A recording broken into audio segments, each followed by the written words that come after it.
भविष्यवाणियां हैं। मैंने पवित्र आत्मा पाया है, मैंने सामर्थ के काम देखे हैं, मैंने बड़ी बड़ी कलीसियाएं बनाई, मैंने हजारों लोगों को जीता है, मैंने कई एवेंजलिस्ट तैयार किए हैं, मैंने कई पास्टर्स तैयार किए हैं, यहां तक कि मैंने बिशप भी तैयार किए हैं। परंतु इन सब बातों के बाद भी मैं कुछ महसूस करता हूं कि मेरे अंदर एक और सीढ़ी बाकी है जहां पहुंचे बिना मेरा भारी नुकसान हो सकता है रब्बानिया। और वो ये है, यदि मैंने सिद्धता के धन को नहीं पाया तो पुनरुत्थान की दौलत मेरे हाथ से निकल जाएगी। और मैं इसी बात के लिए चुना गया था।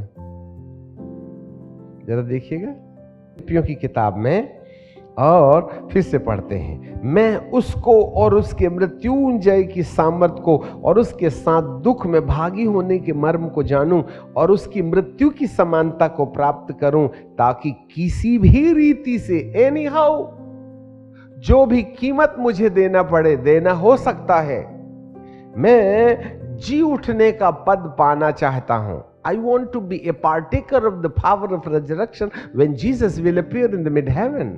It's my first requirement.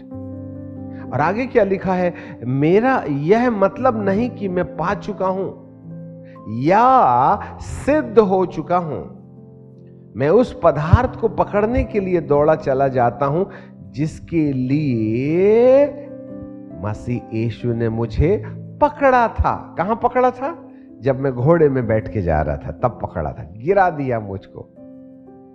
इसका मतलब है घोड़े से गिरने वाला शाऊल पाउल बन गया। उस समय से ही परमेश्वर के मन में शाऊल के लिए, जो अब पाउल बन गया है, यह बुलाहट थी कि एक दिन सेवकाई के लंबे अरसे के बाद अंतिम सीढ़ी में तुझे पहुंचना है। और वह अंतिम सीढ़ी है कि तू उस पदार्थ को जिसका नाम है सिद्धता, उसको पकड़ ले, जिससे कि तेरे हाथ से जी उठने का पद किसी भी तरीके से खोने ना पाए।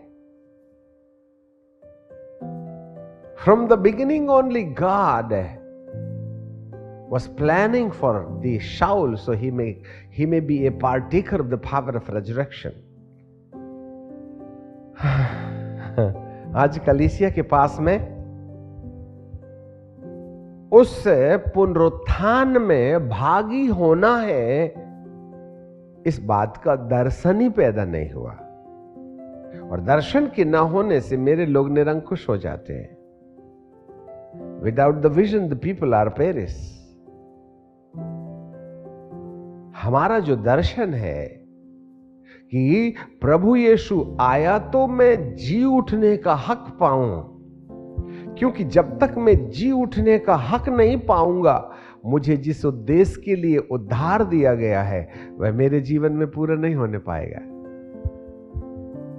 उद्धार के वक्त से, चंगाई के वक्त से, छुटकारे के वक्त से, बपतिस्मा लेने के वक्त से, कलीसिया के सदस्य बनने के वक्त से, सेवकाई में आने के वक्त से, वह उस अंतिम सीढ़ी की कल्पना आपके लिए करता है कि आपके हाथ से जी उठने का पद कभी न जाने पाए।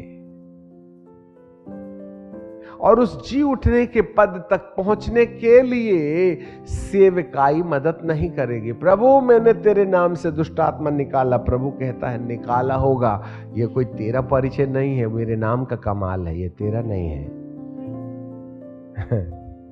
और आज मैं अपने सामर्थ्य के काम से, मेरे अंदर में जब दर्शन होता है, भविष्यवाणी होती है, जब मैं दुष्टात्मा निकालता हूँ, बड़े बड़े काम जब मेरी जिंदगी में होते हैं, तो मेरे को ऐसा लगता है मैं बड़ा महान दास हूँ। प्रभु कहते हैं गलत फहमी है, तू महान हो ही नहीं सकता है, तूने थोड़ी ने निकाला था, तेरी दाढ़ी देख के थोड़ी ना भागते हैं भूत, और न तेरी आवाज में इतनी दम है कि तू कह दे तो हो जावे। वो तो विश्वास के चक्कर में मेरे नाम का कमाल है, और ये मेरी मजबूरी है कि मैं तेरे द्वारा काम करता हूं। मेरी मजबूरी है, क्योंकि चुन लिया ना, काम तो लाना पड़ेगा। नहीं सुनेगा तो मार के काम में लाऊंगा। भाग रहा था ना योना, निन्वे को छोड़ 33 में। हम परमेश्वर की जगह में रहते तो कहते क्यों रे, नहीं जाएगा क्या? योना निनवे नहीं जाएगा, नहीं जाता, नहीं जाएगा, नहीं जाता, कोई बात नहीं, तू जा, तरतीसी चला जा, मैं दूसरे को भेज दूंगा। परमेश्वर कहता है ऐसा मैं नहीं कर सकता, जिसको चुना है जिस काम के लिए ना, उसको करवा के रहूंगा, नहीं करेगा तो मछली के पेट में डालूंगा, नहीं सुधरेगा तो मेरे लिए, मैंने तेरे लिए प्रेयर रूम का भी इंतजाम किया है। तू कहां, तू नाव के नीचे कहां सो रहा, उठ।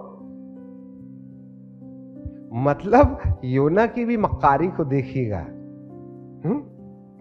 तू कौन से देवता को मानता है? अरे किसी को भी मानता है, क्या प्रॉब्लम है? बोले तूफान आ रहा है, तो बोलता मेरे ही चक्कर में आया है। एक काम करो, तुम तो मेरे को ये अनाज मत फेंको, मेरे को फेंक दो। मरने तैयार पर वापस लौटने तैयार नहीं।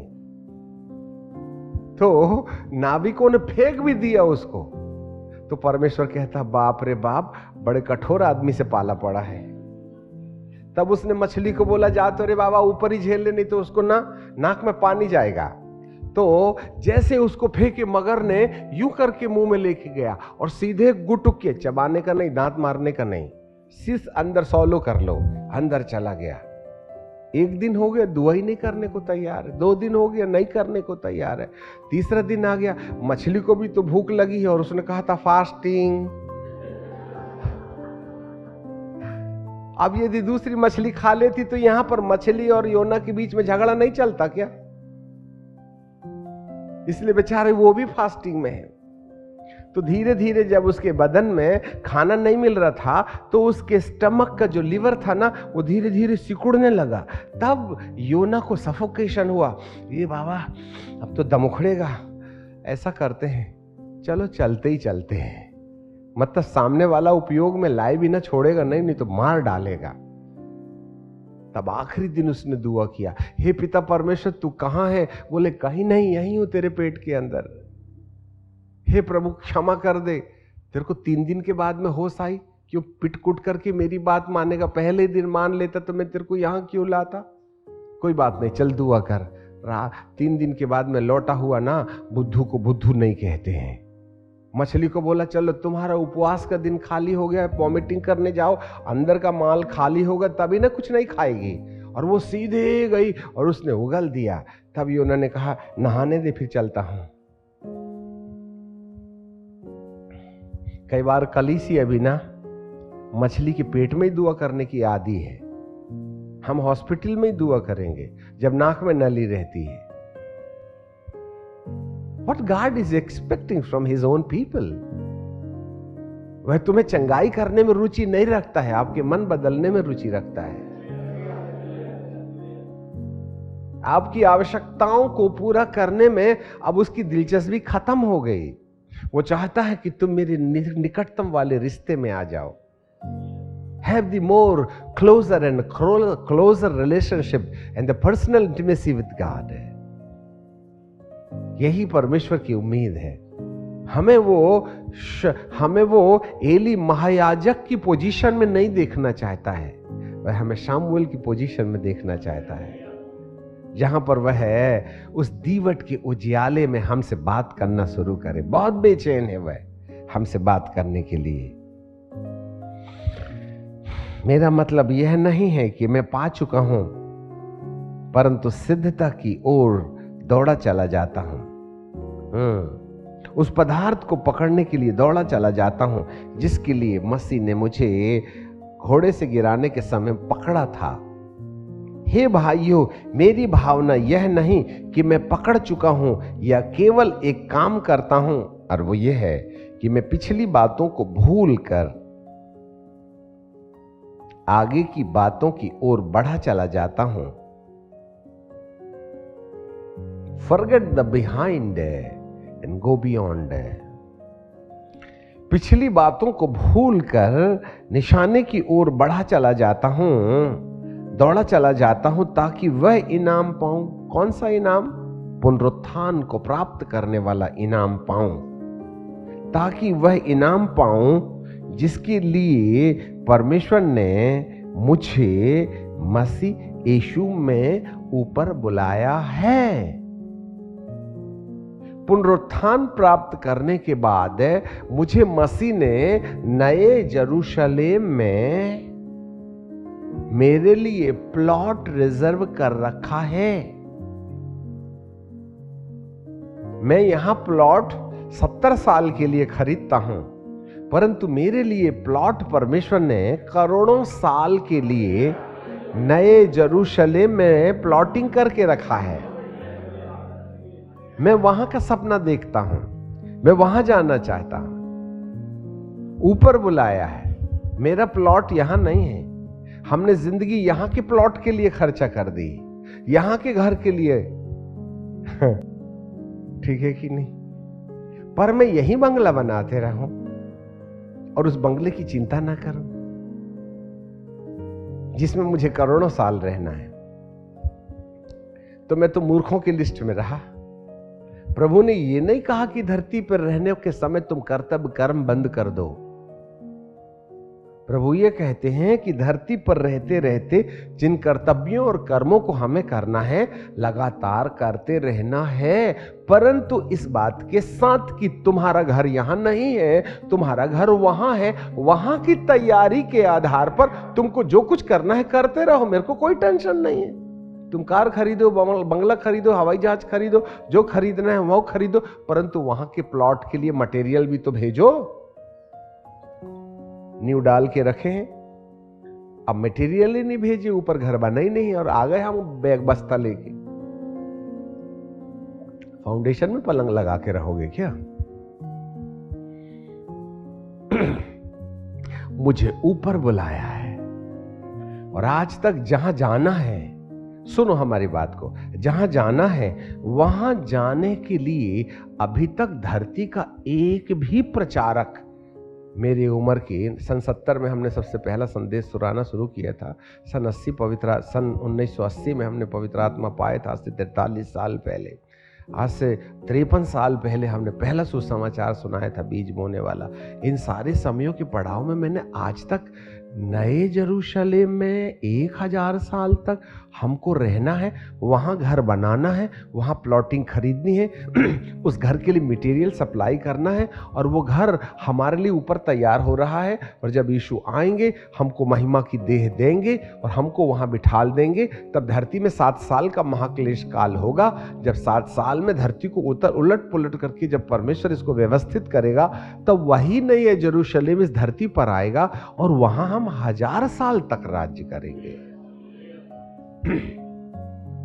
I have never heard from a single man of God on the face of this earth who is talking about the New Jerusalem. Millennium years.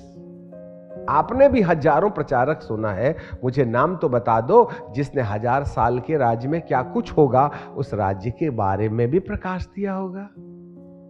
आएगा ले जाएगा, आएगा ले जाएगा, ये तो आप कब्रिस्तान में गाते हो गाना, बुढ़ा मरा कि गए ले गए, और उस समय हम कब्रिस्तान में पढ़ते हैं हमारा विश्वास है एक दिन तू आएगा और तू इन्हें मुर्दों में से जिंदा करेगा और अपने साथ ले जाएगा। ठीक है कि नहीं? अब जो रात भर बेचारे रो रो के थक गए हैं, पेट में चूहे कूद रहे हैं, कब्रिस्तान में आएगा और ले जाएगा, यह संदेश सुनने के लिए किसके पास कान है? आप ही बताओ। पुलपिट में तो कभी तुमने बोले नहीं कि वो आएगा ले जाएगा, और ले जाएगा तो उसकी शर्त क्या होगी? अब नेक्स्ट बुढ़े को मरने दो, फिर यही वाला अध्याय खोलेंगे। कब्रिस्तान प्रीचिंग बोलते हैं, यीशु आएगा मुर्दा जिंदा करेगा, उसमें भी झूठी शांति, मर गया दारू पी पी के। हे परमेश्वर, तूने अपने दास को बुलाने से प्रसन्न रहा। ऊपर से आवाज आती है, गलतफहमी है, ये मेरा दास है ही नहीं। ये ऊपर आने की तैयारी नहीं की, दारू पी पी के नीचे का कंफर्म रिजर्वेशन रखा, वो मेरा कैसे हो सकता? मैं नहीं ले जाता, उल्टी दुआ बंद कर। नहीं प्रभु, चंदे के धंधे में कहना पड़ता है ना, नहीं तो अगले साल से कलीसिया दान देना बंद कर देगी, बुढ़े को नीचे पहुंचा दिए बोल के। क्या करें, हमें भी तो व्यापार का ख्याल है ना। कब तक कब तक? आपने भी हजारों संदेश सुने हैं टीवी में। कोई तो 1000 साल के राज्य में जो नया यरूशलेम में हमारी प्लॉटिंग हो रही है, जहां हमारे लिए घर बनाया जा रहा है, मैं तुम्हारे लिए जगह तैयार करने जाता हूं, तुम्हारे लिए घर बनाने जाता हूं। जब मैं घर तैयार कर चुकूंगा तब मैं आऊंगा। अब तुमने मटेरियल ही नहीं भेजे, आके करेगा भी क्या? हम तो चंगाई का ड्रम उड़तुर ही बजा रहे हैं अभी। भाई कब प्लॉटिंग के ऊपर में मटेरियल भेजे जाएंगे? बड़ा दुख होता है। इसलिए कई चले गए और बहुतों का नंबर लगा है अभी, क्योंकि सुसमाचार में जो मिलावट हो गई इस देश के अंदर में, कलीसिया का ध्यान ही नहीं है। वो पुनरुत्थान के विषय में सीखना ही नहीं चाहती है। पुनरुत्थान का कोई लेना ही देना नहीं है। धरती पर अपना 70 वर्ष का जिंदगी बराबर बिना खटर पटर के चले, बस प्रभु इतने ही हमको चाहिए, जहां तुम हो वहीं रहो, अपन क्या करेंगे वहां आके, हमको तो यहीं रहने दो, हमने कमेटी यहां बनाई है, हम तो राज्य यहीं रहेंगे। अच्छा हाँ, उसके बाद में भले ही नीचे जाए, टेंशन नहीं है। यहां पर घोड़े से गिरने के समय, यहां प्रभु जी का वचन कहता है, उस समय से उसने मुझको बुलाया है जिससे कि मैं सिद्धता नामक पदार्थ को पकड़ूं, और जब तक सिद्धता नामक पदार्थ मेरी जिंदगी में नहीं होगा, तब तक नए जेरूशलेम का रिजर्वेशन कंफर्म नहीं होगा। ई टिकट है, याद रखना, कंफर्म नहीं होती है तो विदाउट हो जाती है, पैसा वापस आ जाता है। हम सब ई टिकट में हैं और सबकी वेटिंग लिस्ट है, कंफर्म कराना पड़ेगा। इसलिए प्राण देने तक विश्वास योग्य रहो, ऐसे बाइबल में लिखा है। तो हम जो करने बोला वो तो नहीं करते, जो करने के लिए, जहां जाने के लिए हमको प्रभु बोला उसकी तो चिंता नहीं करते, रास्ते के लिए टिफिन बनाने में खड़े हुए हैं। बाइबल का प्रभु कहता है स्वर्ग का राज्य, उसकी शुरुआत जो है, एक बार यीशु के दोबारा आने के समय मुर्दों में से जिंदा होकर के महिमा की देह पहनने का सौभाग्य मिल गया, तो हमारे लिए प्रभु आकर के हमको सीधे नए जेरूशलेम वाली जगह में ले जाएगा। अभी वहां कोई नहीं गया, खाली है। न एलिया गए, न मूसा गए, न आदम गए, न शामुएल गए। एलिया भले ही आग में उठाकर आग के रथ में गया, तो स्वर्ग में थोड़ी ना गया है, वो तो पैराडाइज में है। इब्राहिम भी पैराडाइज में, धनवान लाजर भी पैराडाइज में है, सब पैराडाइज में, हेवन में नहीं है।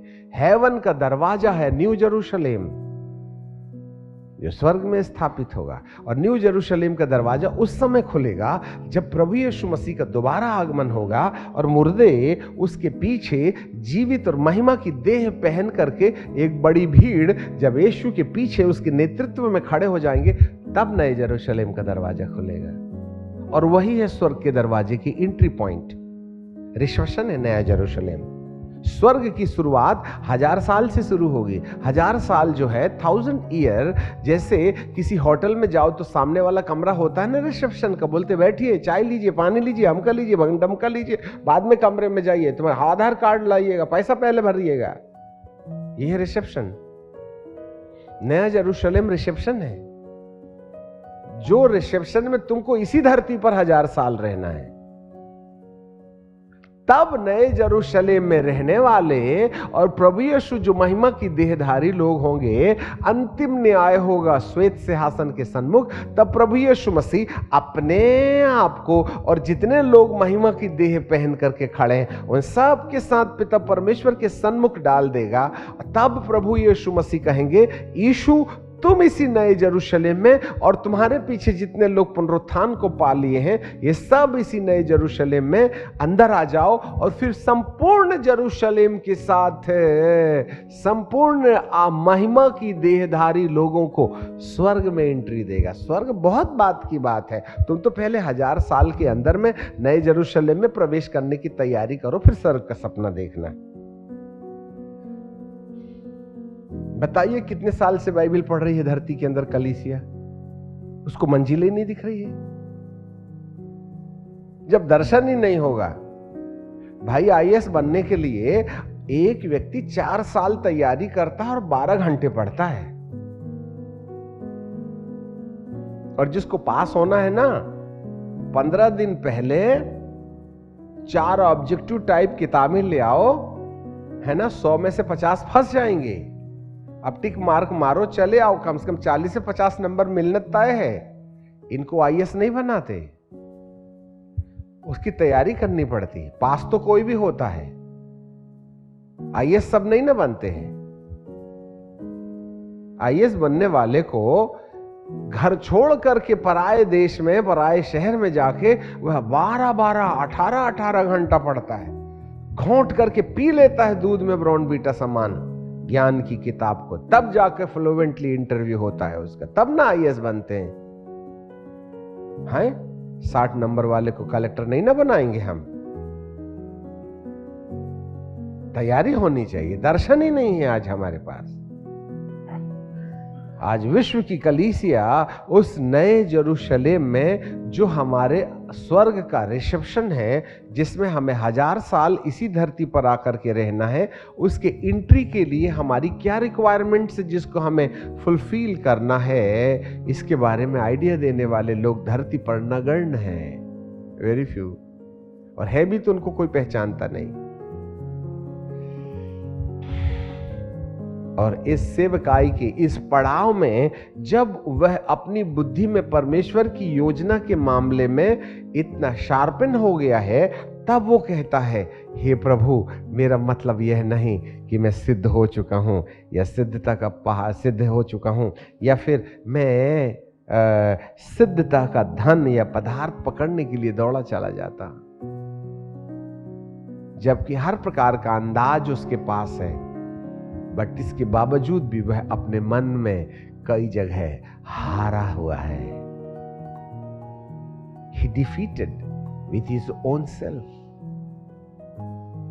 जो बात मैं नहीं चाहता हूं वही मुझ पर आ पड़ी है, जो मैं करना चाहता हूं वो नहीं करता, और जो नहीं करना चाहता हूं वही मैं कर बैठता हूं। तब मैं जान लेता हूं कि मेरे अंदर पाप है। रोमियो की किताब उसके 7वें अध्याय को घर में जाके पूरा पढ़ लेना।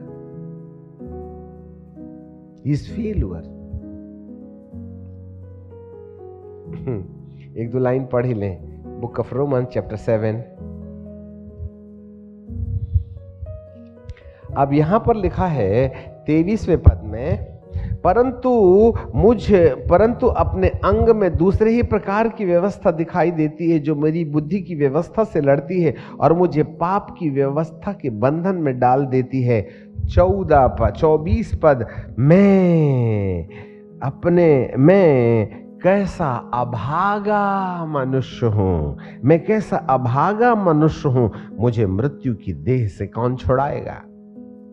अभागा पूरा अध्याय काम का है।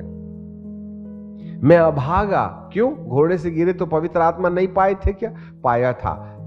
हननिया ने तुम्हारे लिए प्रार्थना की तो आंख में ज्योति आई ना? आई। पवित्र आत्मा के 9 वरदान काम में लाया।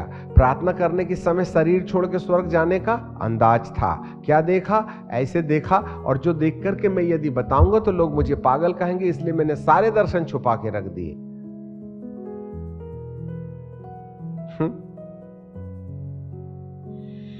वो कहता है मैं अभागा हूं। क्यों? मत थकना, थकोगे तो थक जाओगे, कभी नहीं थकने की कसम खा लोगे, दौड़ते रहोगे। यहां पर कहता है मैं अभागा हूं। क्यों? 18वें पद में, मैं जानता हूं कि मुझ में और मेरे शरीर में कोई अच्छी वस्तु वास नहीं करती,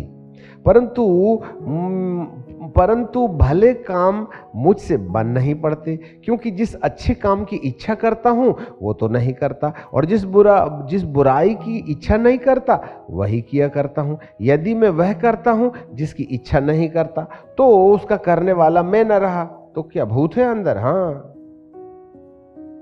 परंतु पाप मुझ में बसा है। क्यों? पाप क्षमा नहीं मांगे थे क्या? अरे तुमको पाप क्षमा नहीं हुई तो पवित्र आत्मा कैसे मिल गया? बोले पवित्र आत्मा पाना अलग है, परंतु पाप करने की टेंडेंसी तो लगातार जारी न रहती है। आज कितने लोग हैं जो अन्य भाषा बोलते हैं, पवित्र आत्मा से भरपूर हैं, उसके बाद में वही करते हैं। जो नहीं करना चाहते हैं वो तो होता ही है अकेले में, और जो करना चाहते हैं वो तो नहीं ना बनता है। जब हमारे हेडमास्टर के साथ ये समस्या थी तो हम कौन सी मूली की जड़ है? रेस्टलेसनेस यही तो है। मेरे अंगों में कुछ अलग ही व्यवस्था दिखती है जो मेरी बुद्धि की व्यवस्था से लड़ती है। एक महायुद्ध होता है हमारे मन के अंदर। अकेले छोड़ दो, फिर देख लेना।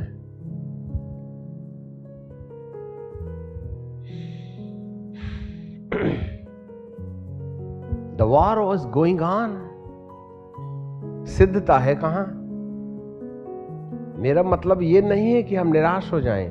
मेरा मतलब ये है कि हम दर्शन देखें, तब न वहां जाने का प्रयास करेंगे। और यदि हम दर्शन ही न देखें तो जैसा चल रहा है गाड़ी चलती रहेगी। हाँ,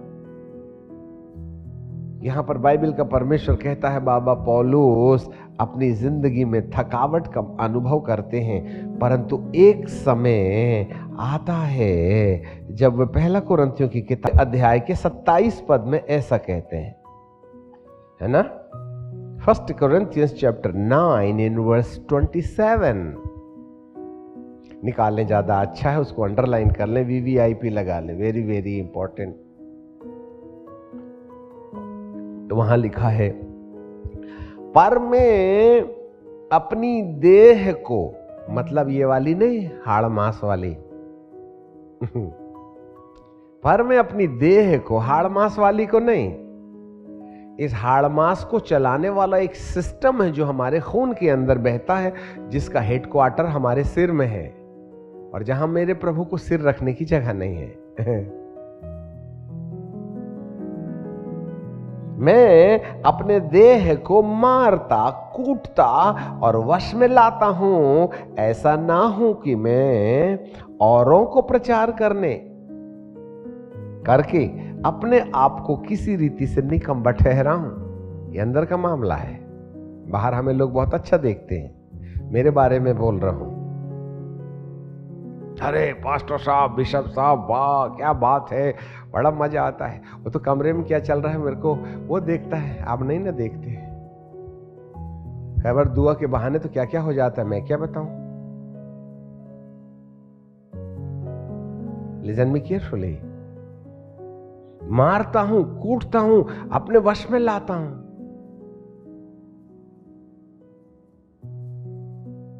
वहीं प्रभु देखते हैं। प्रभु यीशु को ग्रहण करना, पवित्र आत्मा पाना, उद्धार पाना, यह सब विश्वास से होता है। परंतु एक बार विश्वास के बाद जब हम सिद्धता की बात करते हैं तो यहां विश्वास लागू नहीं होता। हमारा अंतर्द्वंद, इनर वॉरफेयर, वो आइडेंटिफाइड करता है कि हम कितने विजयी हुए अपने अंदर रहने वाले मैं नाम के भेड़िए के ऊपर। दिखता नहीं है, वो सफेद बाल हैं उसके, बहुत अच्छी अंग्रेजी बोलता है और ऐसी सलाह देता है महान बनने की कि पूछो मत। परंतु ये भेड़िया है जो भेड़ के वेश में है, जो हर एक व्यक्ति के डीएनए में है, हेरिडिटी में है, आनुवंशिकता में है, हमारी प्रैक्टिसेस में है, हमारी आदतों में भरा हुआ है। वो उसी का तो इलाज है।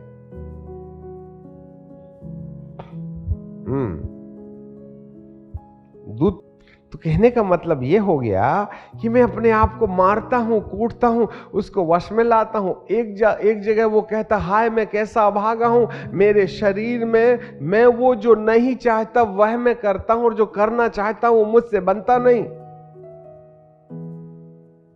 मैं लड़ाई हार जाता हूं, इसका मतलब मैं हारी जिंदगी जीते रहूं नहीं। यहां वो कहता है मैं विजय पाने के लिए प्रयास करते रहता हूं, और एट लास्ट वो ये कहता है, मेरा मतलब मैं अपनी देह को मारता और कूटता। आप दुष्ट आत्माओं से लड़के समय खर्च मत करें। एक बार हम दुष्ट आत्मा निकालने लगे, कहानी बोला यीशु के नाम में भाग, जा रहा हूं, सीधे ये वाले दरवाजे से गया और आधे घंटे के बाद दूसरे दरवाजे से चला आया। तो मैं बोला, ये तू आया और चला गया, बाइबल नहीं जानता क्या? कुलूसियों 2, 13, 14, 15, पहला पत्रस 2, 24, ढेर सारा वचन बता। ओ बाप रे, वचन जानता है, भाग। उधर से भागा, दूसरे वाले गेट से भागा। 2 घंटे के बाद ये वाले दरवाजे से आ गया। तब ने बोले इधर आ भी गया, हमसे ज्यादा आज्ञाकारी है वो। सावधान, खड़े हो गया। मेरे को एक बात बता, तू जाता है फिर आता क्यों है? बोले यीशु का नाम बोले तो मेरा ब्लड प्रेशर 399 में जाता, मरूंगा क्या लकवा की बीमारी से? अच्छा ठीक है, यीशु के नाम से तू डरता है, बाइबल बताओ तो भाग जाता है, पर आता क्यों है? अरे आता क्यों? अरे आता क्यों है बताओ। नहीं बताऊंगा। हे प्रभु, ये सीक्रेट नहीं खोल रहा है, थोड़ा दया तो जरा, 2-4 हंटर तो मारो। तो वो क्या बोलता, ठीक है ठीक है ठीक है, सुनना चाहते तो सुनो, बताता हूं। अब यहां थोड़े समय के लिए रुक जाइए। सबसे पहला पाप जो है स्वर्ग में हुआ था, जहां परमेश्वर रहते हैं।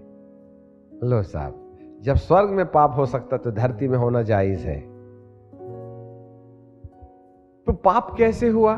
किसी ने प्रश्न किया कि आदम के बाग में आदम और हवा को सर्फ ने अर्थात शैतान ने बहकाया, परंतु स्वर्ग में लूसीफर को किसने बहकाया?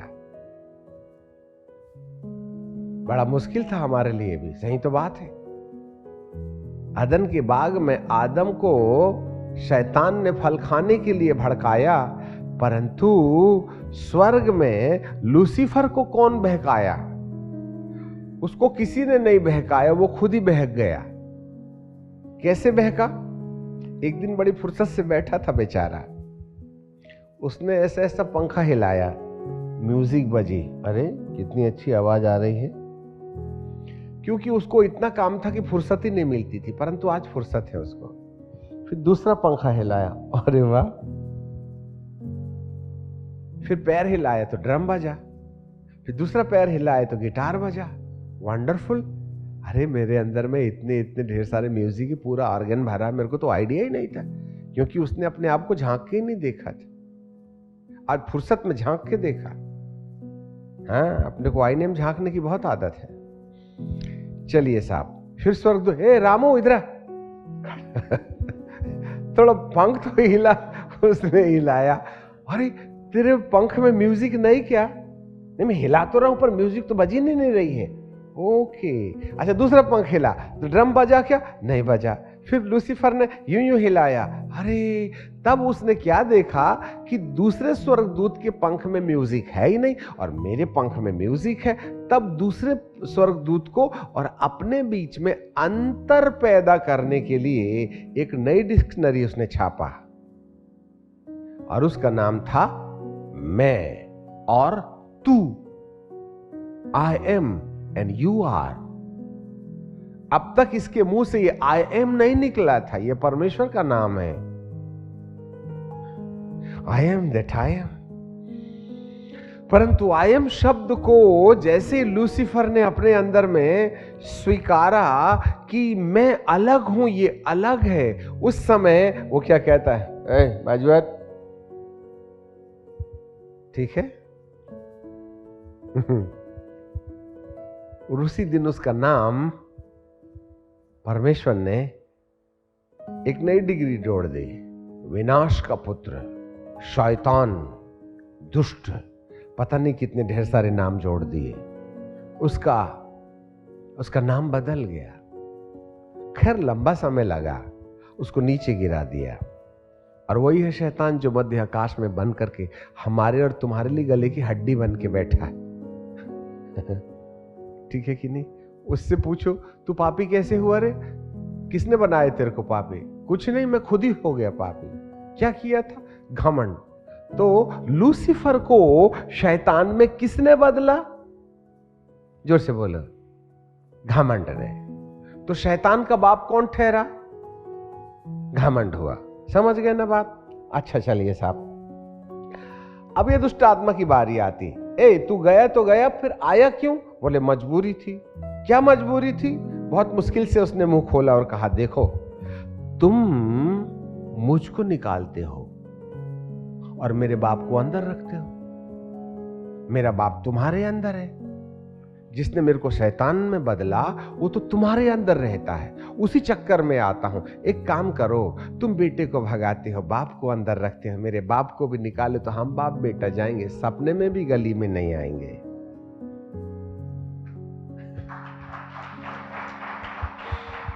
प्रॉब्लम यही है, प्रॉब्लम यही है। हम ओरिजिनल के साथ ट्रीटमेंट नहीं करते, डुप्लीकेट के पीछे लगे रहते हैं। पेट दर्द भगाओगे तो सीना दर्द शुरू होगा, सिर दर्द से निकालोगे घुटने में आएगा, ये सिलसिला जारी रहेगा। कलीसिया को 1700 साल से हम दुआ करके भूत निकाल रहे हैं, पर कमबख्त जाते नहीं, पता नहीं कहां से आ जाते। आए दिन हीलिंग के लिए कलीसिया आगे। मेरी बिटिया के लिए दुआ करो, सन 70 से बपतिस्मा लिए, तेल पानी की बोतल लेके खड़ी कलीसिया। मैं आपके बारे में बात नहीं कर रहा हूं। कब तक नए लोगों के लिए प्रार्थना की जाए, पुराने लोगों के लिए नहीं। इसलिए नए विश्वासियों को प्रभु चंगाई देते हैं, पुरानों को चंगा करना बंद कर देते हैं। तो मैं प्रभु जी से पूछो, नए लोगों को चंगाई देते हैं, पुराने को क्यों नहीं देते? बोले, नए जब थे तब मैंने चंगा कर दिया, अब मैं चाहता हूं कि तुम मेरे द्वारा चंगाई पाने के बजाय अपने विश्वास से चंगे होना सीखो, जिससे कि मुझसे बार बार दुआ करने के लिए ना तुम ना आओ। Exercise your faith and be heal yourself. नए लोगों को जिनके अंदर विश्वास नहीं है उनको मैं चंगा करूंगा। जब तुम विश्वासी हो जाते हो तो मैं चंगाई बंद कर देता हूं, क्योंकि अब तुम्हें अपने ही विश्वास के द्वारा चंगे होने का, स्वस्थ रहने का आइडिया काम में लाना है। जब बच्चा था तब दूध पिलाते थे हम बॉटल में, 18 साल का हो गया और होठ चौंस रहा है, मानो मेरा दांत तो दुख रहा है, आज ना बोतल में दूध पीऊंगा। तो दुनिया बोलेगी या तो मां का दिमाग खराब या बच्चा की दिमाग में कमी है। कब तक अंगूठा चूसेगी कलीसिया? कब तक बॉटल से दूध पिएगी? नए लोगों के लिए हीलिंग मीटिंग चाहिए, पुराने लोगों के लिए दुआ ही नहीं करना, विश्वासियों के लिए दुआ ही मत करना। याजक लोगों, आप उनको सिखाओ, उनको सीखने दो कि वे अपने ही विश्वास से कैसे चंगे होंगे। तब ना मैच्योरिटी आएगी, तब ना कलीसिया सिद्धता की ओर बढ़ेगी। यहां पर पौलुस कहता है, मैं अपने अंदर में रहने वाले मैं नाम के शैतान के बाप से प्रतिदिन लड़ता हूं। जब मेरे अंदर शैतान के बाप का खात्मा हो जाता है तो शैतान कहता, बाप ही मर गया तो बेटे को तो जाना ही ना पड़ेगा। इसलिए मैं स्वाभिमान के पीछे हाथ धो के लगे रहता हूं। इसी चक्कर में ना मेरा कमर दुखता है, ना सिर दुखता है, ना ब्लड प्रेशर है, ना शुगर है, ना कान दुखता है, ना सिर दुखता है। इकलौती बीबी ने आज तक सिर में ना विक्स बाम नहीं लगाई, क्योंकि दुखा ही नहीं सिर तो लगा के क्या करेगी वो, उसको फुर्सत है। न एड़ी दुखती है, न घुटने दुखते हैं। क्यों? शैतान मेरे से पंगा ही नहीं लेता, क्योंकि मैंने उसके बाप को पछाड़ दिया हूं और रोज उसका ट्रीटमेंट करता हूं। मैं नाम के व्यक्ति से डेली लड़ाई, ढुशुम ढुशुम। जब अपने बाप को कुटता पिटता देखता है ना, तो बेटा क्या कहता, बाप रे बाप, ये तो बहुत मारता मेरे बाप को, दिया बत्ती चला अपन भी चलते। बाप, शैतान भागता है, ए मरेगा क्या उसके अंदर हार्ट में घुस के। शुगर कहती, रे बाबा दूरी रहो इससे, मेरे बाप को पछाड़ा, ये मेरे साथ क्या करेगा मैं क्या बताऊं।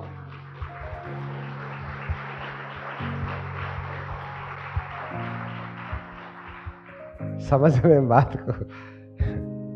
हाँ, बाबा पौलुस कहते हैं, मैं मिशनरी फील्ड में एक बड़ा भारी अपोस्टल हो सकता हूं, परंतु मैं पर्दे के पीछे अपनी इंद्रियों के ऊपर कितना विजय पा चुका हूं, इसी के ऊपर मेरी सिद्धता निर्धारित की जाती है। How perfect I am.